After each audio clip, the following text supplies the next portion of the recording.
Welcome students. आज हम देखेंगे न्यूक्लियोटाइड्स। व्हाट आर न्यूक्लियोटाइड्स, ये हम बात करेंगे। These are the building blocks of nucleic acids. और न्यूक्लिक एसिड्स क्या है हमारे पास? न्यूक्लिक एसिड्स होते हैं RNA and DNA. These are building blocks of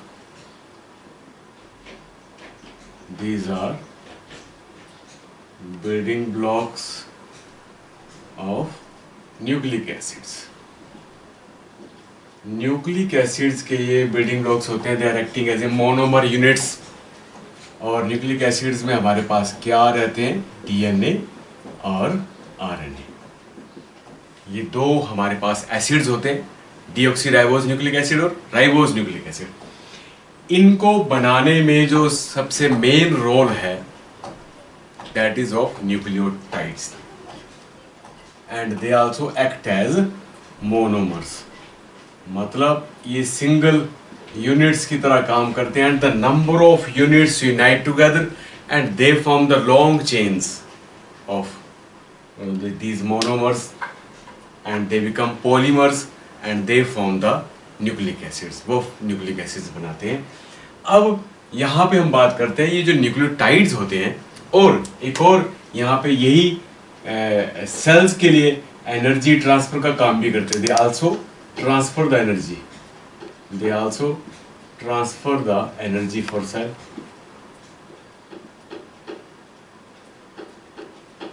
sales के लिए एनर्जी ट्रांसफर का काम भी करते हैं in the form of ATP, that they are known as adenosine triphosphates. ये भी बीच में आपको मैं बताऊंगा। अब न्यूक्लियोटाइड जो है वो क्या है? These are heterocyclic organic compounds। These are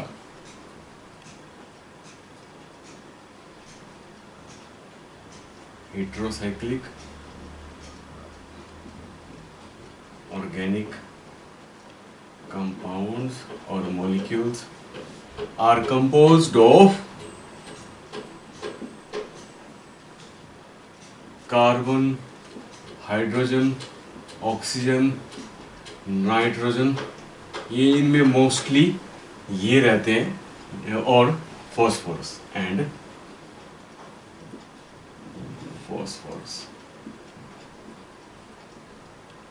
phosphorus यहाँ पे फॉस्फेट्स की फॉर्म में रहते हैं, in the form of phosphates.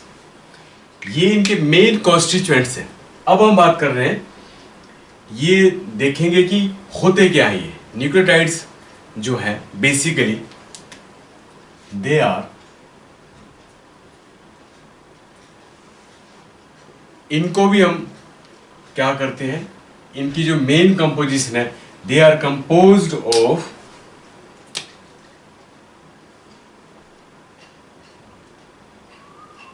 sugar। they are composed of number one is sugar। Sugars भी इनमें कौन सी रहती हैं? Ribose sugar and deoxyribose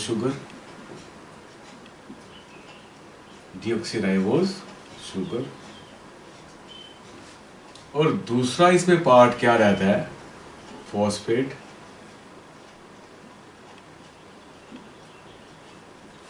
group.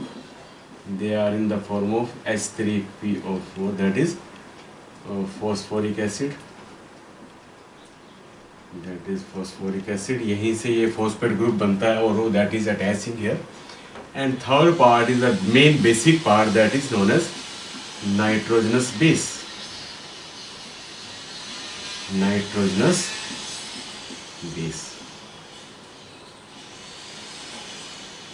ये नाइट्रोजनस बेस जो है यहाँ पे, वो दो तरह के बेसिस होते हैं। एक है प्यूरिन्स और दूसरे टाइप के हैं पायरिमिडीन्स। दो तरह के ये बेसिस होते हैं। सबसे पहले हम बात करते हैं शुगर की। शुगर जो है इनके कंपोनेंट में वो कौन कौन सी है? एक है ribose, which is known as pentose sugar. इसको क्या बोलते हैं? मैं इससे पहले भी हमारा टॉपिक था, उसमें मैंने आपको बताया था, pentose sugar C5H10O5 and its structure is like this. जो इसका स्ट्रक्चर है, इस स्ट्रक्चर को हम फ्यूरेनोज स्ट्रक्चर बोलते हैं। ये कार्बन 1 2 3 4 और इस तरह से रहता है। पांचवा नंबर 1 2 3 4 और 5 ये है।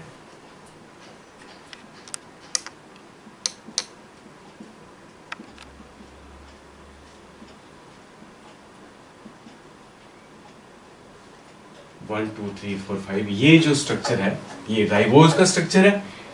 और यहाँ पे अगर हम डीऑक्सीराइबोज का स्ट्रक्चर बनाते हैं दूसरा, तो कैसे बनता है? डीऑक्सीराइबोज शुगर, इसका भी वही फॉर्मूला है C5H10O4। एक ऑक्सीजन एटम यहाँ पे कम होता है, लाइक दिस।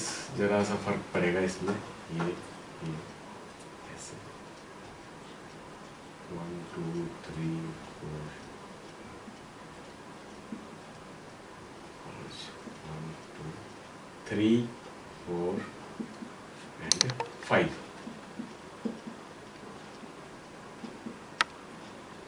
यहाँ पे एक ऑक्सीजन कम हो जाता है, ये। So it become deoxyribo sugar. ये क्या बन जाता है? डीऑक्सीराइबो शुगर बन जाता है। एक ऑक्सीजन यहाँ पे कम रहता है। And this deoxyribo sugar is basically used in deoxyribose nucleic acid, DNA में यूज होता है। और जो राइबो शुगर यूज होती है वो आरएनए में यूज होती है। ये आपको ध्यान रखना पड़ेगा। आई होप ये शुगर आपको पता लग गया। This is the one component, ये एक कंपोनेंट है। दूसरा कंपोनेंट है फॉस्फोरिक एसिड। फॉस्फोरिक एसिड की अगर हम बात करें तो it is written like this H3PO4 and इसका जो स्ट्रक्चर है ये इस तरह से ऐसे बनता है H3PO4। ये ये ये ये this will become H3PO4 phosphoric acid. ये ऐसे ही स्ट्रक्चर बन जाता है। उसके बाद हम बात करते हैं नाइट्रोजनस बेसिस की। नाइट्रोजनस बेसिस मैंने आपको बताया प्यूरिन एंड पाइरिमिडीन्स दो तरह की होती है। दोनों स्ट्रक्चर्स मैं आपको बता देता हूं। सबसे पहले हम बात करते हैं पाइरिमिडीन्स की।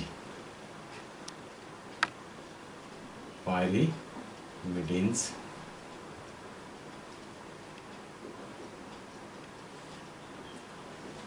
पाइरिमिडीन जो है वो these are single ringed structures. These are single ringed structure. They are again heterocyclic.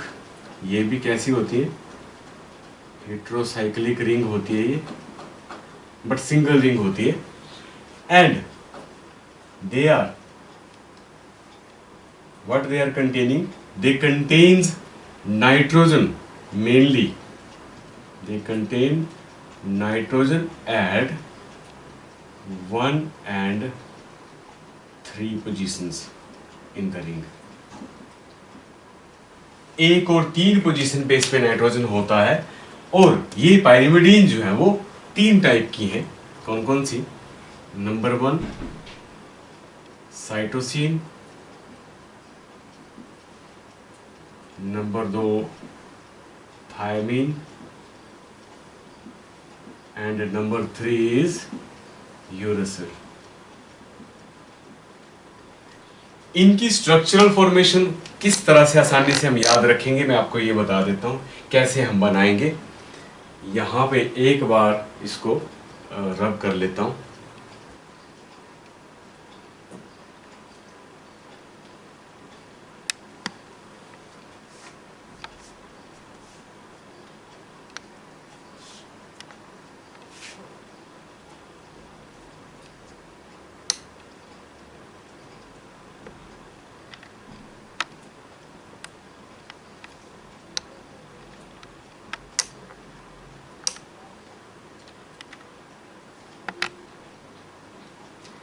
अब हम देखेंगे न्यूक्लियोसाइड। हम बात कर रहे थे न्यूक्लियोटाइड की। न्यूक्लियोटाइड मैंने बताया आपको नाइट्रोजनस बेस इसका एक पार्ट होता है। शुगर, जो राइबोज शुगर की हम बात कर रहे थे, मैंने आपको बताया था राइबोज भी और डीऑक्सीराइबोज भी। ओके, और फॉस्फेट, ये जो ग्रुप्स इकट्ठे मिलते हैं दे कंपोज न्यूक्लियोटाइड। दो व्हाट इज न्यूक्लियोसाइड?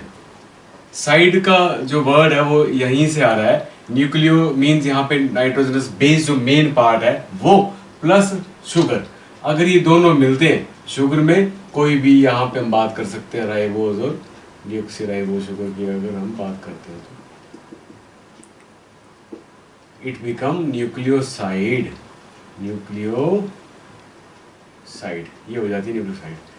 तो न्यूक्लियोटाइड कब बनेगा? अगर इसमें फॉस्फेट ऐड कर देंगे तो इट विल बिकम न्यूक्लियोटाइड। ये थोड़ा सा आपको यहाँ बता देता हूँ। अगर हम एडेनिन के साथ शुगर को यूनाइट करते हैं तो क्या होता है? जैसे एडेनिन आपको पता लग गया था, ये nitrogen carbon carbon carbon carbon, 7th और 9th पे ये हमारे नाइट्रोजन थे। तो यहाँ पे आपने देख लिया था वो क्या था, एडेनिन में यहाँ इस तरह का स्ट्रक्चर था।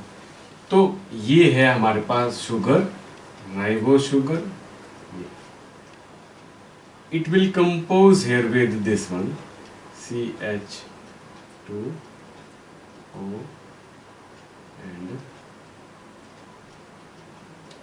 यहाँ जो है वो ये पार्ट बाद में बताता हूँ आपको। It is uniting here. ये जो है ये यहाँ पे यूनाइट कर जाएगा ये इस कार्बन के साथ। Adenine when it will join with what, ribose sugar. When it will join with sugar, adenine is join with sugar, it become adenosine. Adenosine बोल सकते हैं इसको, पता लगा आपको? एडेनिन की जगह पे अगर यहाँ पे ग्वानिन भी होगा, अगर इसकी जगह पे ग्वानिन होगा तो वो ग्रुप चेंज हो जाएंगे, सिर्फ स्ट्रक्चर वही रहेगा। वैसे ही 9th नंबर कार्बन जो है, नाइट्रोजन जो है वो इसका यूनाइट करता है कार्बन नंबर 1 के साथ, और इसका जो 5th कार्बन है ये आता है यहाँ पे CH2 ऐसे। ओके, ये आएगा 1 2 3 4 एंड 5th। ये बन गया एडिनोसिन। अगर मैं इसको बनाना चाहता हूं क्या, इसके साथ फॉस्फेट भी अटैच करना चाहता हूं और ये दोनों स्ट्रक्चर मिलके क्या बने, ये बना न्यूक्लियोसाइड। अब इसको मैं न्यूक्लियोटाइड बनाना चाहता हूं तो क्या करूंगा, फॉस्फेट अटैच कर दूंगा यहां पे। ये देखिए ये क्या हो गया, फॉस्फेट अटैच हो गया कि नहीं? ये फॉस्फेट अटैच हो गया कार्बन नंबर 5 के साथ। अब ये क्या बन गया, एडेनिन शुगर एंड फॉस्फेट। तब क्या बन गया, ये इकट्ठा होके क्या बन गया, ये इसको इकट्ठे को क्या बोल देंगे हम, adenylic acid.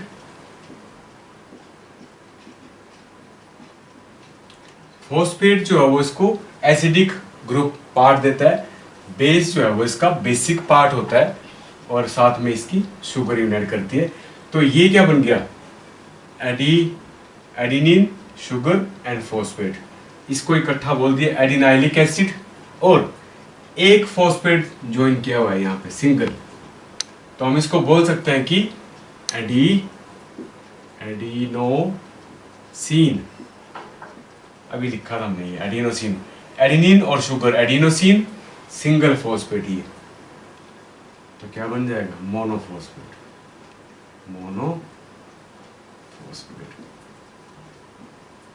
AMP। And this total ये जो बन जाएगा ये क्या हो जाएगा, nucleotide. This will become nucleotide. ये न्यूक्लियोटाइड हो गया।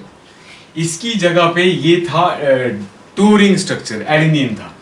यहां पे मान लेते हैं कि हमें साइटोसिन लेना है, मान लेते हैं कि ये हमने साइटोसिन लिया, तो आपको पता है कि साइटोसिन में क्या लगता है, जैसे नाइट्रोजन, ये नाइट्रोजन, ये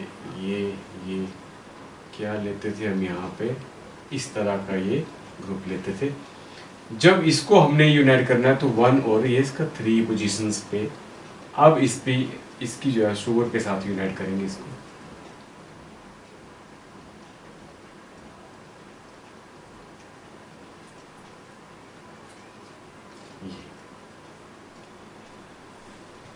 सेम प्रोसेस रहेगा, इसका सिमिलर रहेगा। ये आएगा हमारे पास जैसे साइटोसिन और ये है शुगर।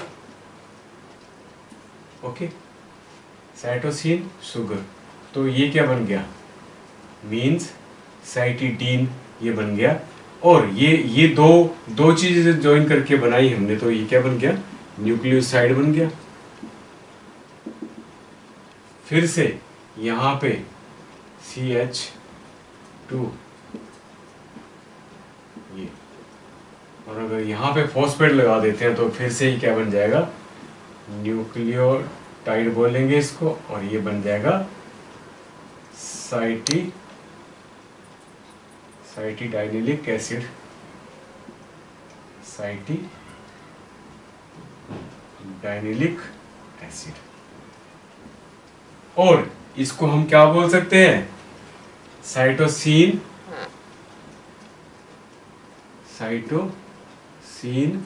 मोनोफॉस्फेट। और इसके साथ अगर यहाँ पे मान लेते हैं कि ये दूसरा मेरे को फॉस्फेट यूनाइट करना है, तो लगा सकते हैं हम, तो बन जाएगा ADP, और एक और लगा दूंगा तो क्या बन जाएगा, ATP, एडिनोसिन ट्राइफॉस्फेट्स, जिसको हम एनर्जी करेंसी, एनर्जी कैरियर भी बोलते हैं, विच ट्रांसफर द एनर्जी। तो ये इनके बीच में पायरोफॉस्फेट बॉन्ड होता है जो ब्रेक करता है, तो that release the ट्रेमेंडस amount of energy, काफी सारी एनर्जी रिलीज करता है। ये डबल रिंग की हमने बात की, ये सिंगल रिंग की बात की। न्यूक्लियोसाइड की मैंने आपसे बात करी, न्यूक्लियोसाइड जो दो कंपोनेंट शुगर और बेस यूनाइट करते हैं तो उसको न्यूक्लियोसाइड बोलते हैं, और इसके साथ फॉस्फेट भी यूनाइट कर जाता है तो वो न्यूक्लियोटाइड बन जाता है। न्यूक्लियोटाइड मैंने आपको एडेनिन में दिखाया, तो गैरिन में भी इसी तरह से बनेगा। अगर साइटोसिन में यहाँ दिखा रहा हूँ तो थायमिन में भी इसी तरह से बनेगा, और यूरेसिल में भी ऐसे बनेगा, तो उसको बोलेंगे यूरिडीन मोनोफॉस्फेट। ओके, यूरिडाइनिलिक एसिड और थाइमिडाइनिलिक एसिड सिंगल इससे शुगर ज्वाइन करेगी, साथ में एक फॉस्फेट ज्वाइन करेगा। ये है, आपको इतना पता लग गया होगा। एक दो बार जब प्रैक्टिस करोगे अपने हाथ से तो आपको बड़ा अच्छा लगेगा, मजा भी आएगा। एक मैं इसका एक लिंक जो है वो किस तरह से ये लिंक करते हैं आपस में जरा सा बता देता हूँ। यहाँ पे यह भी अभी बना रखा है मैंने। ये देखिए फॉस्फेट है, ये हमारा कार्बन नंबर जो है वो आपको मैंने बताया था कि ये बेस है, तो ये कोई भी जैसे मान लेते हैं ग्वानिन है हमारे पास, ये क्या है, ये हमारे पास ग्वानिन का स्ट्रक्चर है। 9th number nitrogen is United with carbon number 1 2 3 4 5। एक देखिए 3 नंबर कार्बन पे भी फॉस्फेट अटैच्ड है, ये देखिए 3 प्राइम आ रहा है इसका। 3 नंबर कार्बन पे फॉस्फेट अटैच्ड है, और एक 3 4 5 नंबर कार्बन पे एक फॉस्फेट अटैच्ड है। ये फॉस्फेट फिर से आगे सिंगल, ये डबलिंग स्ट्रक्चर था, ग्वानिन था, तो ये शुगर के साथ ज्वाइन करेगा, और फिर से ये साइटोसिन आ गया, और साइटोसिन के साथ वही 1 2 3 4 5, यहाँ पे ये इस तरह से चलते हैं, ये 1 2 3 4 5 6, तो इसका जो है 1 नंबर इसके फर्स्ट के साथ ज्वाइन कर रहा है, 2 3 4 एंड 5।